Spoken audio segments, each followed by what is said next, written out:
Yes, people, yes, people, yes, people. Welcome back to the We Talk Football podcast. Now, just a quick message before we jump into the video. Only 55% of you who are watching this video are currently subscribed to this channel. Now, if you could like this video and subscribe to the channel, you'd be doing us a massive favor. We're up to 72 subscribers and we've gone through our period of biggest growth, but we appreciate any support you can give us. So as I said, like this video, subscribe to the channel, and without further ado, we'll jump in. Yes, people, yes, people, yes, people. Welcome back to the We Talk Football podcast. We're here again, another midweek game in the Champions League, and it's Real Madrid at home against Chelsea. What are we thinking, boys? Gas. You gassed? Yeah, Real Madrid. This is, as there's been so many articles about this over the past couple of days, but this is exactly why the Super League could and should never happen. Because the last time, I don't think we've ever played Real Madrid in the Champions League. The last time we played them was in 2013 in a summer tournament. And I mean, it's not the Bernabeu, but we're playing Real Madrid in the Champions League semi-final. That doesn't happen. It's Real Madrid, football royalty. Are you scared that Eden Hazard is making his return? Oh, I'm excited. Eden's coming home. Is he going to do something at Real Madrid? Yeah, no. He could. It's Eden Hazard. I think we'll be all right. I think this has been like the kind of dream run up to hopefully, or what we hope will be, the Champions League final. We had a stern test in the first knockout round against Atletico Madrid. Felt kind of hard done by, especially because we won our group. But we came through that it showed the fans and the players that if we were to come against sterner tests, that we've actually got stuff in the locker to do it. So I thought that was a perfect kind of first opponent to face in the knockout round.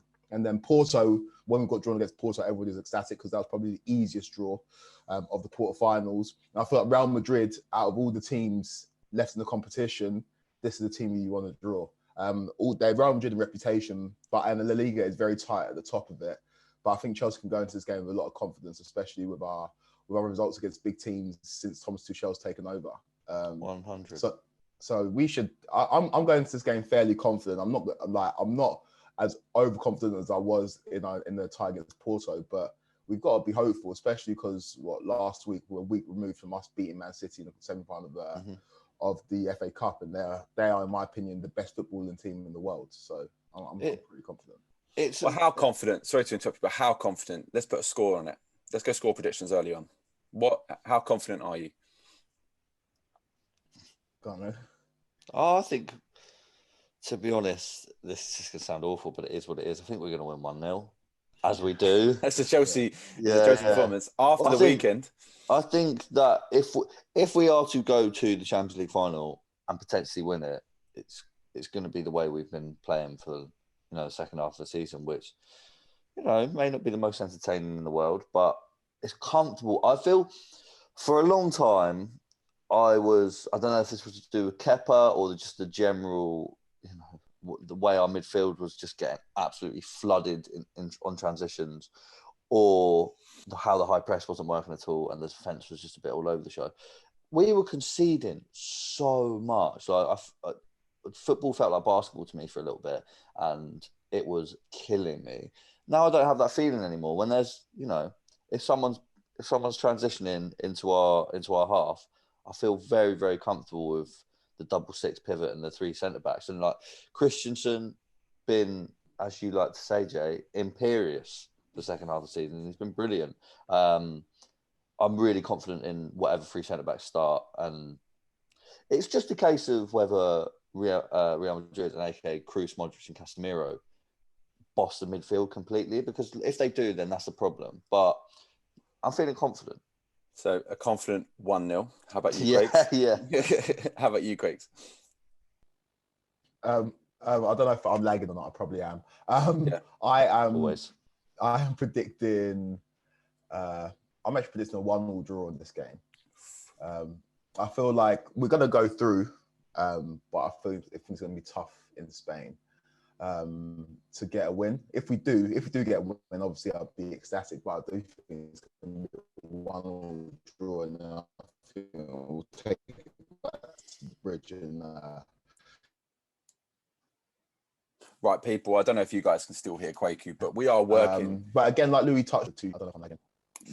You're lagging terribly. So you stop. Let me address that, guys. So yeah, we are working with dodgy connections right now.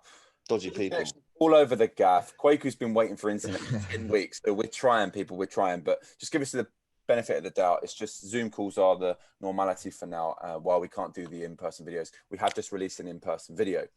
But just going back to the video now, Kwaku went with a 1-1 draw there, right? A 1-1 draw. A 1-1 draw. I mean, again, not the worst result in the world. You'll take the away goal back to Stamford Bridge and you'd feel confident there every day of the week, especially with, how Chelsea seem to be able to see out a game, especially when they are quite a defensive side under Tuchel. Now, we usually go on to predicted lineups, guys. What we thinking? I'll let you start on this one, Quakes. It's just almost impossible to pick a Tuchel lineup, and that's been kind of the hallmark of his tenure at Chelsea. It's like he can plug in different personnels into different positions, and they still be effective. So again, this could be completely wrong. But in goal, I'm going to go with Mendy, but we've seen Kepa play quite a bit in recent weeks. The back three, it's take your pick.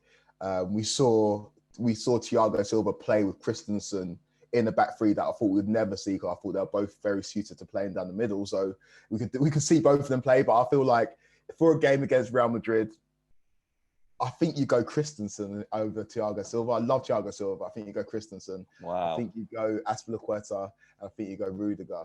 I'm just worried about that.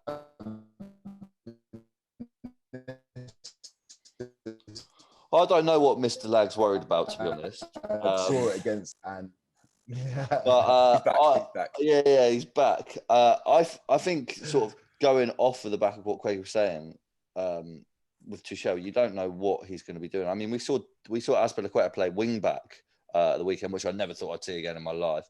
Which sort of leads me to believe Reece James has been rested and he'll start. And Azpi is our captain; he always wants him on the pitch. So yeah, props to Quakes on that pick, because I can see it coming through. I could see Big Kurt Zuma starting. Possibly. Again, it's so up in the air. Who's going to play? Obviously, Ben Chilwell played at the weekend and was great and has been really, really good. But Marcos Alonso, going home to Madrid could be something. Ben Chilwell has to start. If Marcos Alonso is on the left-hand side, I'd be very worried. Yeah. Kwaku is so lagging this episode. Am I still lagging? Yeah, you're lagging big time. Yeah, bro. You don't talk anymore. You two just talk. You're going for it. You're like going through a tunnel, and it's like, you're right. You're not lining up. If anyone's watching this visually, it's not happening. But yeah, just looking at a news article now for a predicted lineup of the Chelsea team. You weren't too far off it. So they had Mendy, Azpilicueta, Silva, and Rudiger, James, Chilwell, Kante, Jorginho, Mount, Pulisic, and Werner. It's going to be Werner or Havertz, but the likelihood is going to be Timo after the goal, and with the pace, you can't really ignore it. And Mason Mount starts every time. There is potential Hakim Ziyech's place. He's been on good form. He's scoring in big games. I'd like to see him potentially looking for the long releases of Timo Werner, but we will see. But yeah, like I said, Jay, confident. Well, you're confident going into Champions League game. Who would have thought it? You'd be confident playing Real Madrid away from home. So yeah, it's a good time to play Real Madrid, and draws on what Quaker was saying in terms of the run that you've had. But going on other teams that are going to be confident right now, and there's definitely egg on my face and Quaker's face at this point. Leicester, on countless occasions this year, we've said, they're going to fall out the top four, but they keep winning games. Every single week, like last night, they went 1-0 down, showed a lot of character, came back. Jamie Vardy's not scoring. Who is it? It's Kelechi Iheanacho. Again, I don't know if you guys have seen the goal. But he scored from an angle that you just wouldn't have anticipated. Just absolute snapshot, deep in the Crystal Palace half, in the box, snapshot, top corner. Like it's just he's just balling right now. What do we say? Like at this point, like, there's only one space available in the Champions League spots. Let's be honest, because Leicester aren't losing. Yeah, no, they're not. Well, there's a Chelsea Leicester game that's very, very big, but I think it's a 5-point cushion now between Leicester and fifth. Yeah. So seemingly they're comfortable. I think very much who gets top four all comes down to obviously Chelsea. If we pick up enough points over that period, I can't see you know, Liverpool winning 5 on the bounce, nor West Ham. So yeah, but I mean, yeah, shout out to Kelechi Iheanacho. What was it? Leicester's transfer record, as we were saying earlier.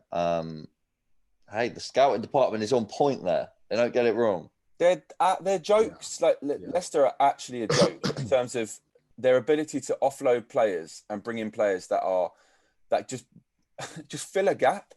Like, I don't understand how they do it. Like, they let Harry Maguire go. They brought in Soyuncu, who's been... Soyuncu was there as well already, and it's like, so he'd been in and around the squad, and it's like, all of a sudden, this guy steps up, and he's a meathead and quality. But they bring in Fofana, they bring in Soyuncu. Like, they bring all these players in from obscurity. I say obscurity, but like, you know, not from elite clubs. No, but it's like they made the Tielemans signing. They got him. Yeah. They got Wilfred Ndidi. And that midfield of Maddison, Ndidi and Tielemans is incredible. It's a great midfield. Yeah. Like Kwaku loves Ndidi. He thinks he's better than Declan Rice. We've had this conversation. He is better than Declan Rice. Louis, simmer down. He's a better footballer. But he's older and like they're different. He's more well-rounded. But on the Iheanacho, like